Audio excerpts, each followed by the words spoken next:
And for people living along the southern border, perhaps the most closely watched bills are HB 20 and HB 7. Tonight, we take a closer look at one of those measures and the movement in one South Texas community to fight it. It is not an ordinary night in San Juan, Texas. On this night, questions and comments fill the room as members of La Unión del Pueblo Entero, or LUPE, take action. The Texas Ledge, I think the legislative session has already seen us in Austin, and they can expect to get more resistance from us. At the center of that resistance is HB 20.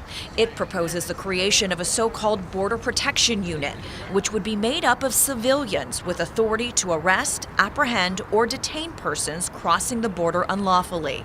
The bill's author, Representative Matt Schaefer of Tyler, did not respond to our repeated requests for an interview or comment.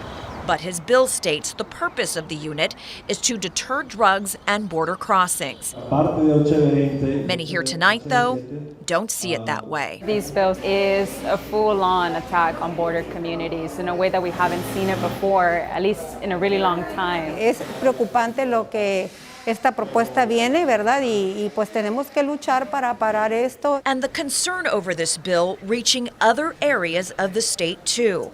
Last week, the House Committee on State Affairs were inundated with public comment, many expressing concern this measure would lead to racial profiling and the targeting of U.S. citizens. Sometimes when we see these bills, we might think like, oh, well, that's for people who are just crossing, or that's for people at the border. It's not going to affect me. And I think that's where a lot of us are wrong.